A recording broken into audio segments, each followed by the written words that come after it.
Sometimes the quietest deserts hold the loudest secrets, and Ethan Rowe felt that truth ripple through his bones the moment the rotted floor beneath him breathed out a cold gust of air.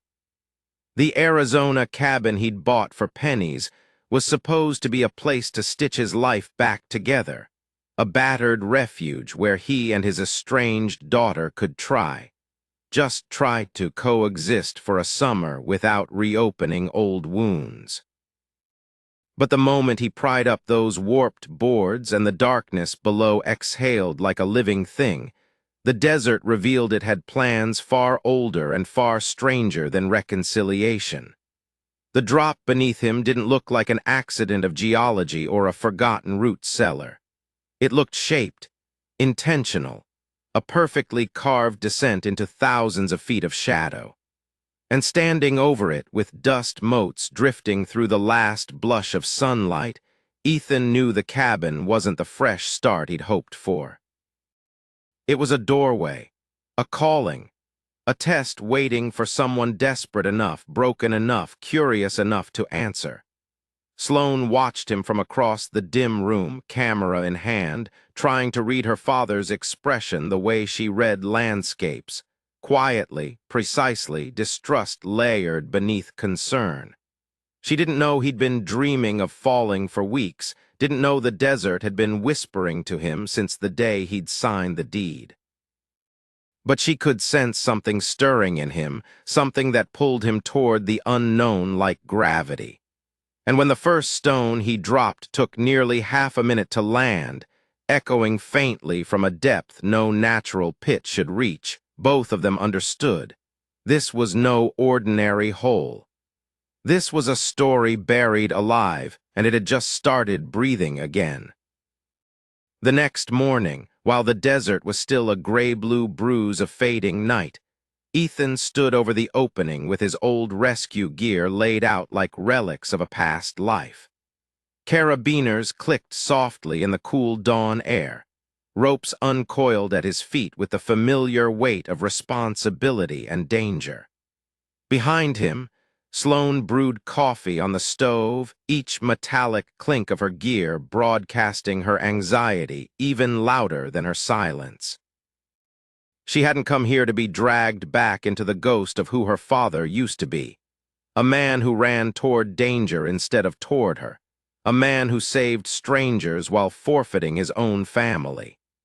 Yet this cavern pulled at both of them with a magnetic certainty neither could explain. The cold draft rising from the depths smelled of minerals, ancient stone, and secrets sealed beneath centuries of silence. Sloane knelt beside the edge, reached in and hissed in shock at the icy breath of air, impossible cold in the middle of the desert heat. "That's not natural," she whispered. "Nothing about this is natural." But Ethan wasn't afraid. He felt something reawakening in him, the careful precision of a man trained to descend into darkness and return with answers. The void offered no warmth, no comfort, but it gave him something he hadn't felt in years, purpose. He secured the harness around his waist, testing every knot twice, then looked at Sloane, not for permission but for partnership. She stared back, torn between fear and an unspoken longing to understand this mystery too. And in that silence an unsteady alliance formed. Together they would descend. Not for glory, not for forgiveness, but because something deep below was waiting for them. Ethan dropped into the shaft slowly, methodically, each foot finding the carved handholds that shouldn't have existed. These weren't rough scrapes or weathered ledges. They were shaped, smoothed by countless passages long before the cabin existed.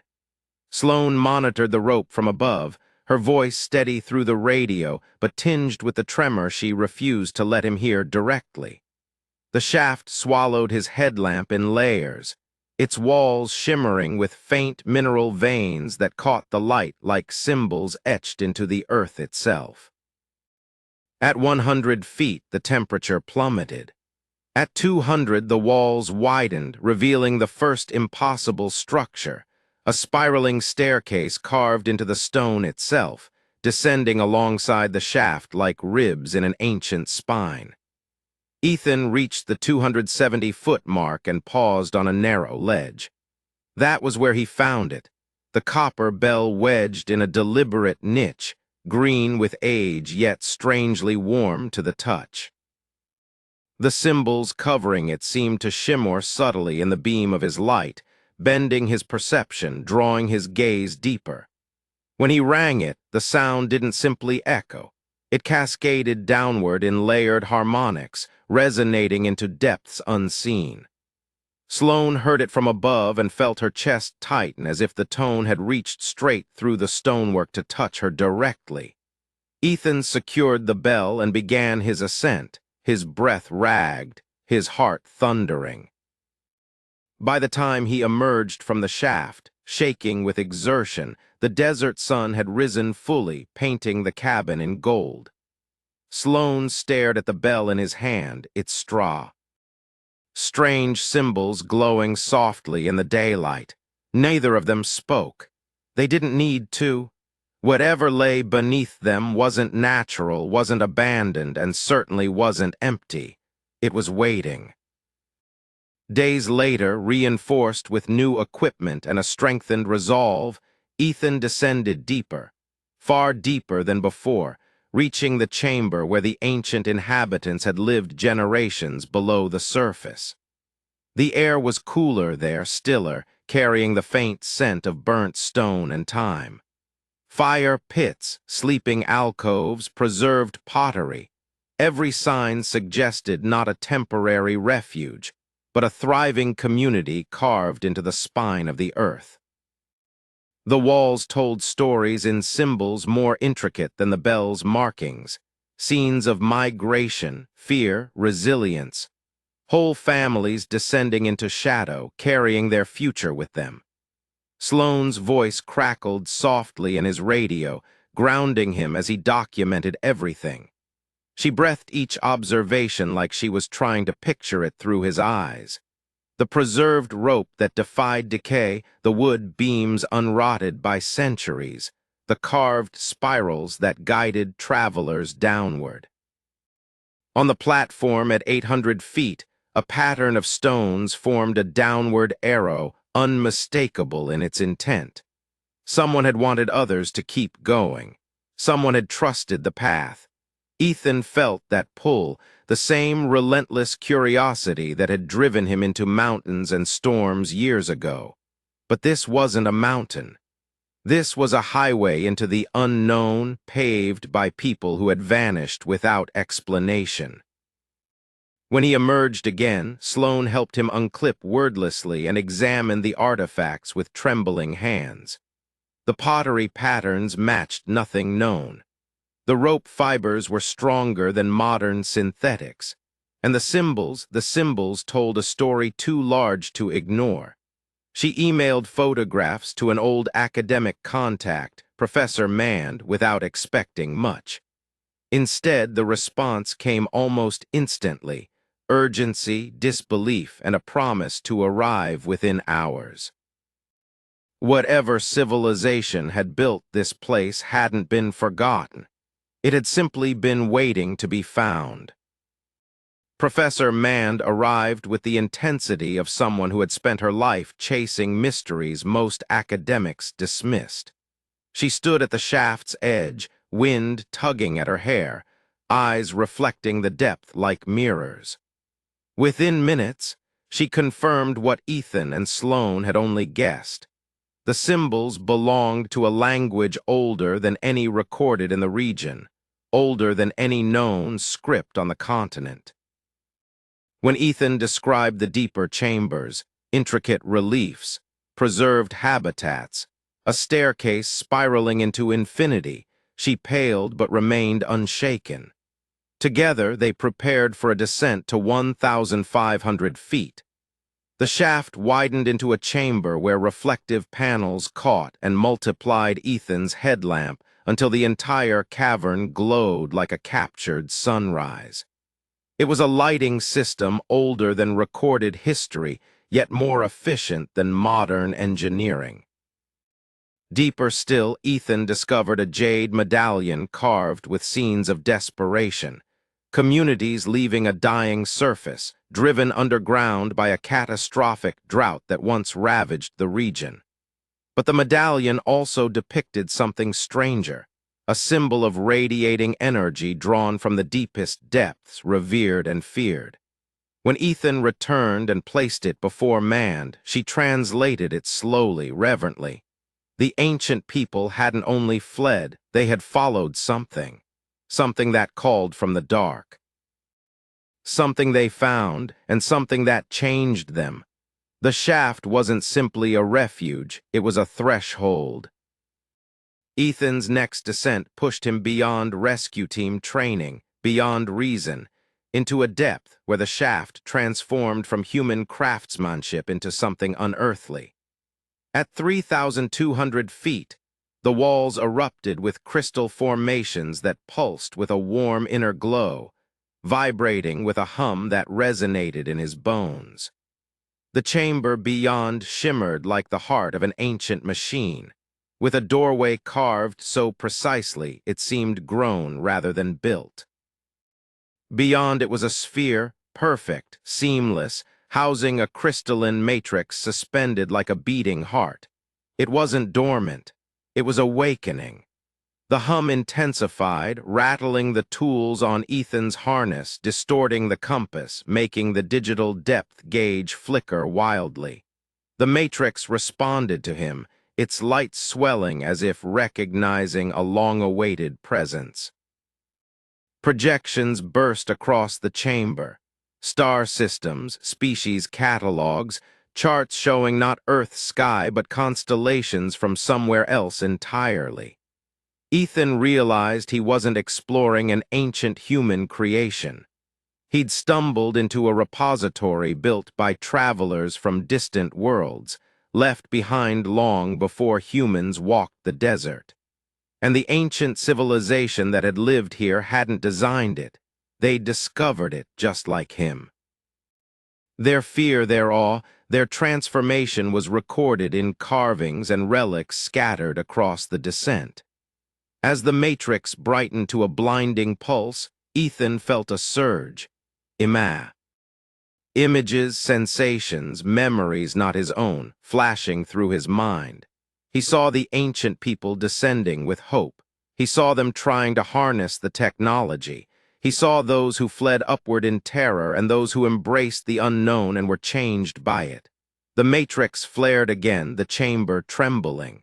Sloane's panicked voice broke through the static, fissures spreading across the desert floor, structures awakening beneath the cabin. Ethan turned to climb, heart pounding. The facility was no longer sleeping. It had been waiting for a sign, a presence, a decision. When Ethan finally collapsed onto the surface, exhausted and shaking, the desert was unrecognizable. Glowing fissures stretched across the scrubland like veins of molten gold. Heat shimmered in the air. The ground trembled with an energy that echoed the Matrix's heartbeat. They barely had time to process the transformation before helicopters roared in, military boots hitting the sand, scientists unloading scorched equipment. The world had noticed. In the command tent, Ethan, Sloane, and Professor Mand explained everything, from the copper bell to the star charts that mapped worlds light years away. The commander's skepticism cracked when Mand translated the glowing interface discovered at 500 feet. The message was clear, direct, undeniable. Are you ready to receive the legacy? The repository wasn't just a vault. It was an inheritance, a responsibility to safeguard the genetic library of countless civilizations. Humanity had been offered the same choice the ancient people once faced. Ethan, Sloane, and Mand insisted the decision couldn't be military. It belonged to humankind. And so the three descended once more, deeper than safety allowed, deeper than prudence advised. The facility recognized them, projections blooming around them like cosmic blossoms. planets, species, lines of DNA shimmering like celestial rivers. It showed them humanity's near extinction long ago, the preservation of our genetic line by ancient travelers, the careful restoration that allowed humans to survive. We were not created, we were saved. The final question pulsed through the crystal matrix. Will you become custodians? Ethan looked at Sloane. She looked at him. And together they answered, not yet. Give us time to grow. The facility accepted, quietly, peacefully. The matrix dimmed. The tremors eased. The desert breathed again.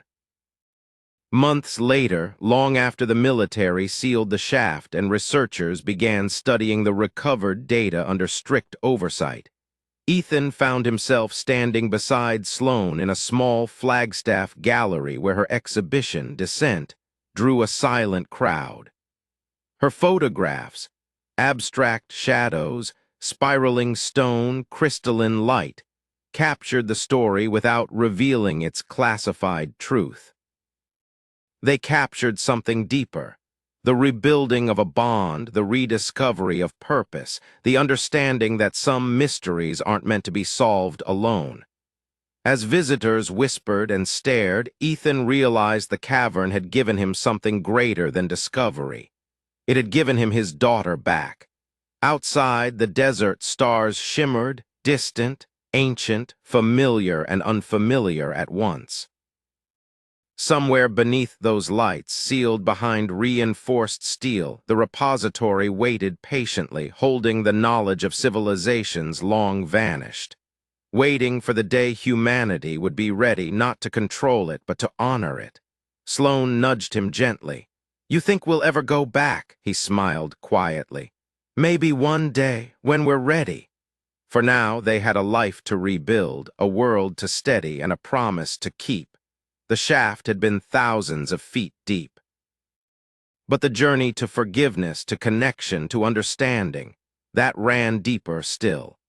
And as Ethan stood beside his daughter, hearing the hush of admiring voices drift around them, he felt something he hadn't felt in years. A future unfolding. If this story moved you, if you felt the descent, the mystery, or the heartbeat of something ancient stirring beneath your feet, tap the like button, share your thoughts in the comments, and subscribe for more stories that pull you into the dark and bring you back into the light. And tell me, where are you listening from, and what time is it right now as you drift into this story?